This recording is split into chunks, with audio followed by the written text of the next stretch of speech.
Hello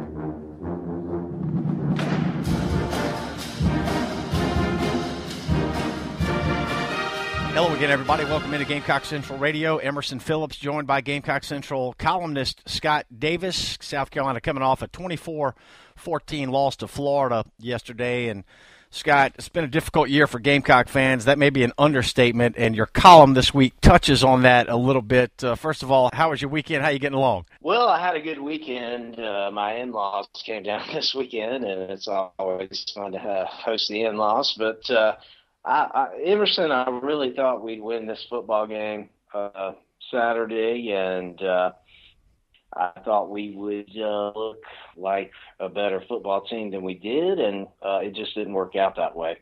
Yeah, you know, a lot of the staff writers for Gamecock Central and a lot of folks in Columbia felt like South Carolina had a good chance to beat this Florida team that had struggled last week, to beat Vanderbilt 9-7. And, you know, Florida appeared to be vulnerable in certain ways, but their defense dominated. And to say that the Gamecock offense was stagnant for three quarters doesn't really do it justice, does it?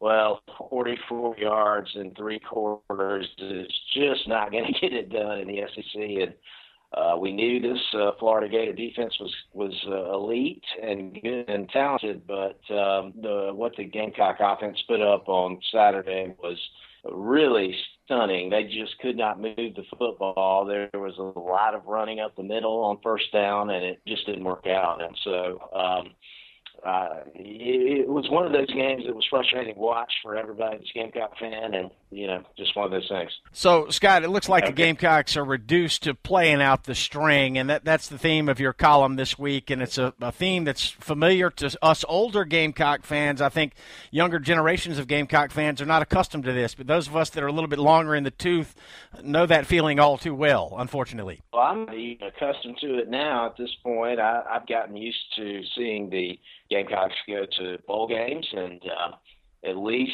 finish the season with a winning year and have more wins than losses, and they're not going to do it this year, and it is a weird feeling. And so I find myself kind of longing for Shreveport or Boise, Idaho, or any of these bowl destinations that we once scoffed at, because we're not going to get there this year. We're not going to a bowl. 5-7 is the best this team's going to be able to do, and it is a strange reality to kind of look at this group and realize that is the best they're going to be able to do this year. Frustrating it is, Scott, and compounding Gamecock problems this year is the fact that the number one ranked team in the country currently is in South Carolina. It's Clemson, and Clemson's on the Gamecock schedule, obviously.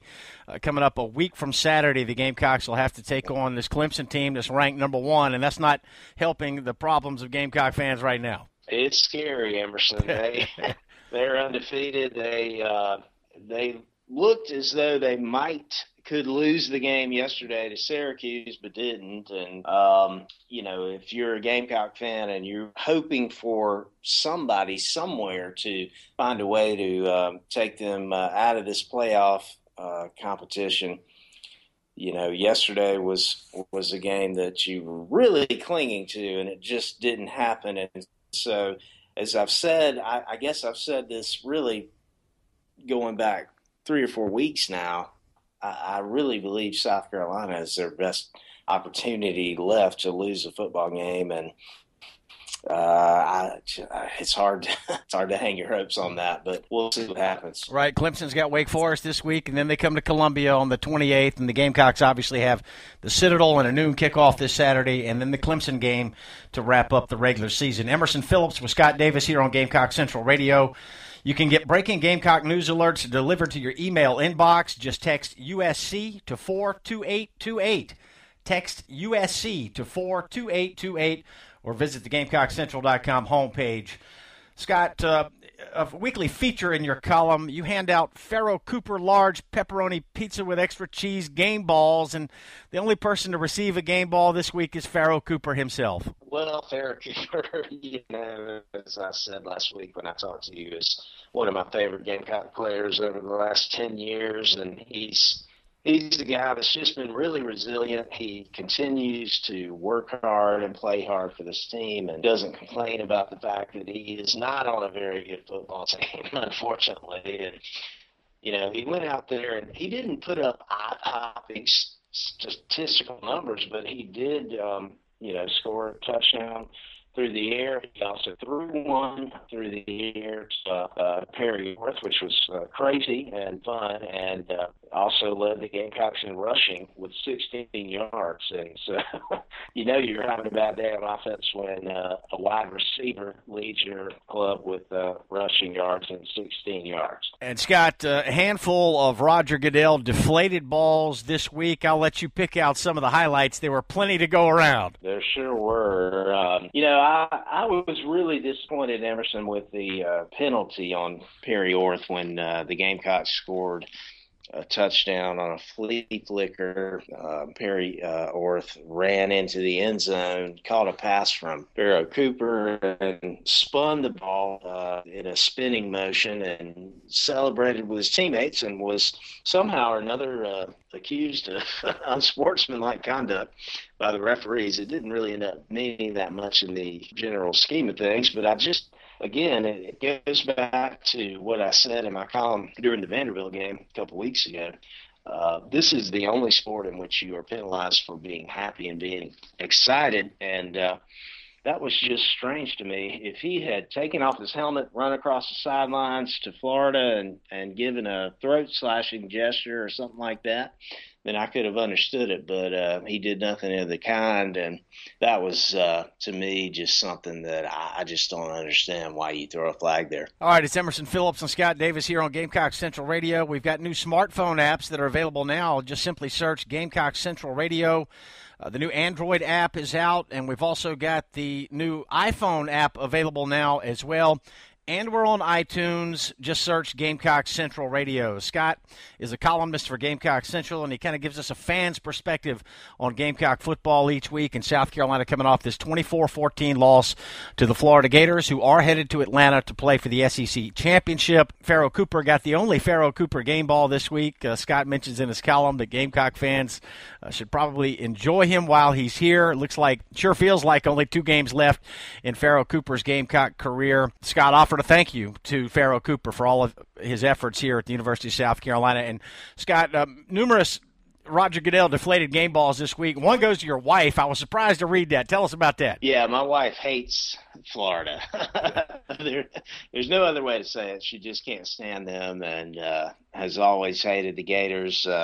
Going back to when she was in school at South Carolina, she was taunted and yelled at by some Florida fans, and just has hated them since. And she really, every time we've played them, has been very, very enthusiastic about hoping that we would win. And every time we have won, which we did last year in overtime in Gainesville, she was very excited. And this year she just didn't seem to get into this game. And I guess that's what happens when you're 3-6 and your head coach leaves at mid-season. And so, but she just really didn't get engaged yesterday. I appreciate your self-awareness. You also gave yourself 2 deflated game balls as well. Yes, no doubt about it. I certainly needed to give myself a deflated ball for picking this team. I really did believe they would win yesterday. And I also fell asleep during the Alabama-Mississippi State game. And as I said in the column, that was something that my dad and uncle and granddad used to do, watching the NFL on Sundays. And I used to make fun of them about that. And it looks like that's now where I am, unfortunately, as I've approached my early 40s. All right, Scott, a handful of deflated balls here going out. We're not even touching on all of them. We're just kind of highlighting a few of them here. And the last one that you mentioned is one that I could appreciate. All black uniforms, fancy helmets, things that get young people excited. When you're winning ball games, jersey combinations, uniforms, all that stuff is very fun to talk about.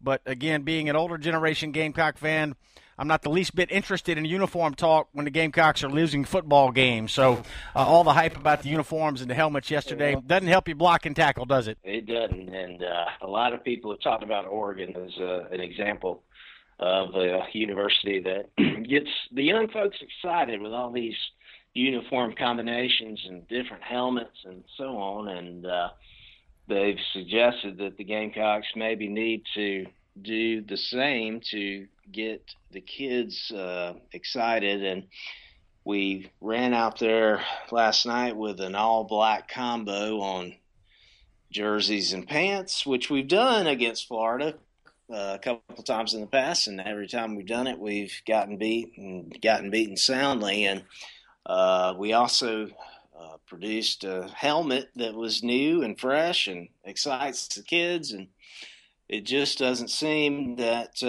uniform combinations and helmets end up winning football games, unfortunately for this team. So. All right, regardless of how difficult the season's been, Scott, 2 home games left, and we've talked extensively here on Gamecock Central Radio over the weeks and months about, what a tough year it's been with the flood and the coaching change, and probably now is as important a time as ever for Gamecock fans to show up and support this team, support the program, and support the university with the 2 in-state opponents coming up.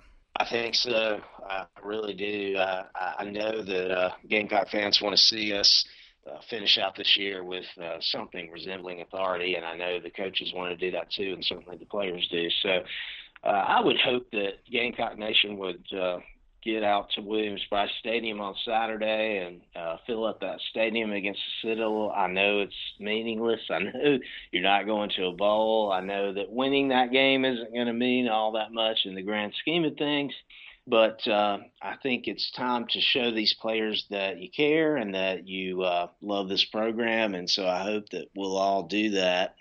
And then, of course, the Clemson game awaits at the end of the year, and that's obviously a scary prospect right now, but we'll just see what happens. And, at times this team has played very well under Sean Elliott, and we'll just have to see if they can finish out the season. Real good, Scott. Much enjoy your work on Gamecock Central. Enjoy reading your column every week, and we appreciate your time on Gamecock Central Radio. Thank you, Emerson. Enjoyed it. All right, we'll do it again next week. Scott Davis, our columnist from Gamecock Central Radio, and I'm Emerson Phillips. Gamecocks taking on the Citadel this Saturday at noon, and just 2 games left in the regular season here for the South Carolina 2015 football season. Thanks for joining us on Gamecock Central Radio.